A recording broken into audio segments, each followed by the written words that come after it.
तो नया प्रयोग किया जा रहा है या ये संयोग में ही ये रणनीति करनी पड़ रही है? यशवंत, ये जो दो सवाल हैं और इसमें मध्य प्रदेश के आंकड़े कुछ और कहते हैं, राजस्थान के कुछ और, छत्तीसगढ़ के कुछ और, ये अपने आप में क्या आपको एक रोचक बात लगी जब आपने ये डेटा कलेक्ट किया? बहुत बहुत ज्यादा रोचक है संदीप, क्योंकि ये अपने आप में बयान कर रहा है कि जनता परिवर्तन का मूड कहाँ पे बना रही है, कहाँ पे नहीं बना रही है। उस इमोशन के साथ में भी कहीं ना कहीं ये अटैच्ड हम्म। है। दो चीजें बहुत इंटरेस्टिंग है इसमें।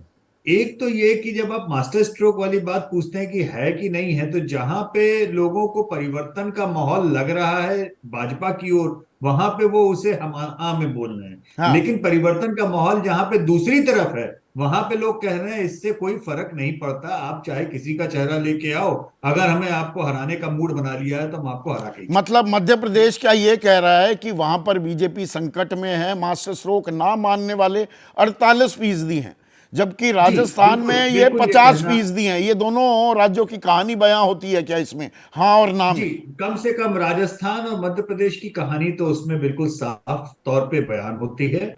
छत्तीसगढ़ में मामला जो है वो हमारा सर्वे था एबीपीसी वोटर का, उसमें भी कांग्रेस आगे थी, लेकिन इतना बुरा हाल बीजेपी का नहीं था जितना आकलन में अंदाजा लोगों को लग रहा था, हमको ऐसा लगा। लेकिन एक दूसरे जो जो दूसरा सवाल है उसमें, अगर हम सवाल ये पूछते संदीप कि क्या बीजेपी को 2024 में लोकसभा में नए चेहरों को मौका देना चाहिए, हम्म। मुझे लगता है कि शायद ये नंबर 60 के बजाय 70% तक चले जाते। तो ये एंटी क्योंकि इनकम्बेंसी जैसा दर्शाता है क्या सांसद के प्रति? बिल्कुल दर्शाता है लोगों, वो जो जो अभी प्रभु चावला जी ने बोला कि जब 2 टर्म 3 टर्म लोग सिटिंग एमएलए या एमपी होते हैं, उनसे कई बार नाराजगी भी होती है और कई बार उकताहट भी होती है। जैसे मध्य प्रदेश के केस में हमें बड़े विचित्र आंकड़े जब जब मिले, तब ये लगा कि एंटी इनकम्बेंसी ये कैसी है जिसमें जो सत्ता में पार्टी है उसके वोट नहीं गिर रहे हैं, लेकिन वो लोग बदलाव की मांग कर रहे हैं। तो उसका मतलब यह है कि कहीं ना कहीं एंटी एंगर ना सही, लेकिन उसमें ऊब जरूर दिखाई दे रही है, उकताहट दिखाई दे रही है। तो यही उकताहट कई टर्म जीत चुके एमपीज के अगेंस्ट भी, और खास तौर पे आप ध्यान रखिए कि मध्य प्रदेश, राजस्थान, छत्तीसगढ़ उस समय में भी थोक के भाव में भारतीय जनता पार्टी के सांसद भेज रहा था, जब भाजपा 2004 और 2009 में चुनाव हार गई डिसाइसिवली। तब भी इन तीन राज्यों ने थोक के भाव में भाजपा के एमपीज चुन के भेजे थे। इसलिए ये 2014 और 2019 की ही केवल एंटी उकताहट नहीं है।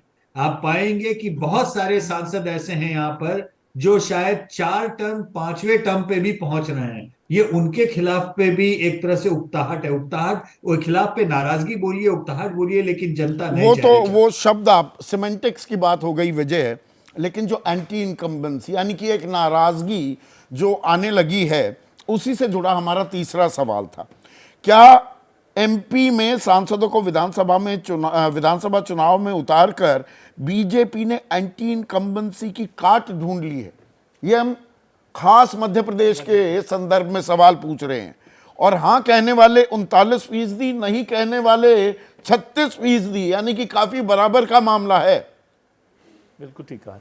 तो ये आपको मध्य प्रदेश के विधानसभा चुनावों के नतीजे के करीब भी ले जाता है। हाँ, 18 साल का शिवराज राज भी है इसमें राज शामिल। भी इसमें शामिल है। हाँ। तो उससे लग रहा है, एक तो देखिए 7 एमपी 230 विधानसभा की सीट में 7 ही सीटें ना, जैसे प्रभु ने भी जिक्र किया कि भाई 7 सीटें तो वो जीत जाएंगे या 18 सीटें जीत जाएंगे। तो 18 सीटों से क्या होगा?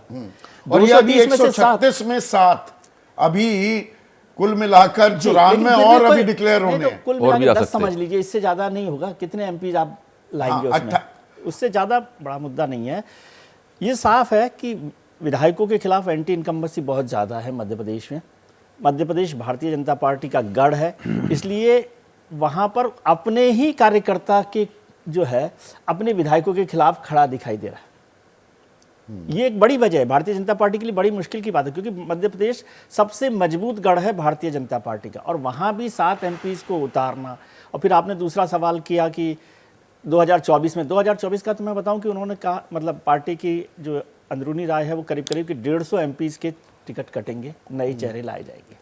और इन प्रिंसिपल वो कह रहे हैं कि कम से कम ऐसा किया जा सकता है कि एक इन प्रिंसिपल बनाया जाए कि 2 से ज़्यादा बार जो एमपी रह चुके हैं उनकी विदाई का कुछ कार्यक्रम तो बनाया इनमें जाए। मंत्री भी शामिल हैं, नरेंद्र सिंह तोमर हैं, प्रहलाद पटेल हैं, उनको- फग्गन सिंह कुलस्ते हैं। जी। अब वो मंत्री भी हैं, विधायकी का वो चुनाव लड़ेंगे। एक तो किसान कल्याण, कृषि और किसान कल्याण मंत्री हैं भाई। 2/3 इस देश में किसान- आबादी किसानी पर निर्भर है। हालांकि शिवराज वो अभी विधायकी का चुनाव लड़ रहे हैं और फिर मार्च अप्रैल तक भी सरकार चलेगी, तो ये मंत्री रहेंगे नहीं रहेंगे, ये भी तो सवाल जुड़ता है। लेकिन क्या पता मुख्यमंत्री बन जाएं यदि उनकी सरकार आती है। अरे तो ये भी केंद्रीय सवाल। मंत्री, यही विभाग कौन चलाएगा? केंद्रीय मंत्री और आ जाएंगे, कुछ और ऐसा आ नहीं है, उसकी बात नहीं है। लेकिन मुद्दा है, एक जो सवाल आपने किया था प्रभु साहब से कि कांग्रेसीकरण जो भारतीय जनता पार्टी का हो रहा है और नेतृत्व, इसको मैं एक और तरीके से भी देखता हूँ। ये तो बिल्कुल ठीक है कि कांग्रेसीकरण हो रहा है भारतीय जनता पार्टी का और सेंट्रल लीडरशिप जो है वही सब कुछ तय कर रही है। लेकिन इसको दूसरे तरीके से देखिए, इंदिरा गांधी और मोदी के युग तक आते आते कि ये होता कब है, इसका होने का मतलब है कि जो सेंट्रल लीडरशिप है वो बहुत मजबूत हो गई।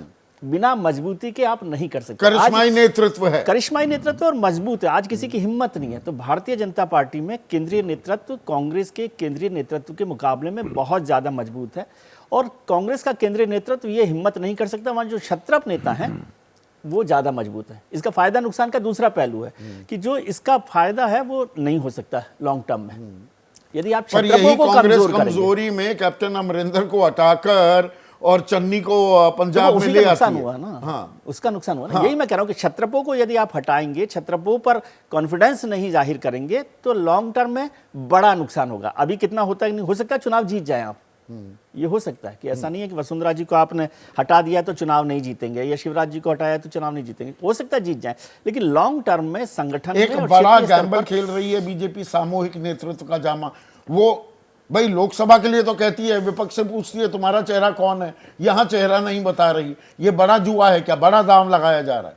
एक बड़ा दाव भी है और एक बड़ी मुश्किल भी है कि एक नेता को खड़ा करके चुनाव को ले जाना बहुत मुश्किल काम होता है सेंट्रल लीडरशिप के लिए।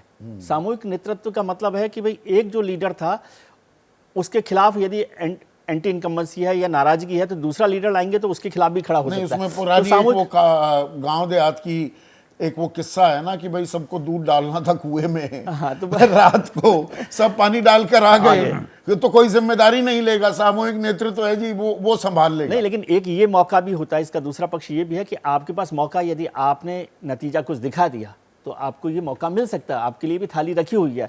जैसे ही घड़ी का काटा दोपहर 2:30 पे आए, बबीता जी का दिल सास बहू साजिश के लिए मचल जाए। और ये है इनकी बहू, पूरे दिन ऑफिस की टेंशन हो जाए गॉन जब ये करें अपना फेवरेट शो फ्री टाइम पे ऑन।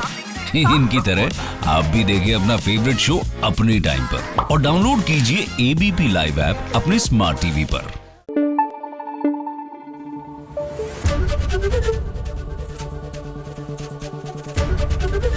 एबीपी न्यूज आपको रखे आगे।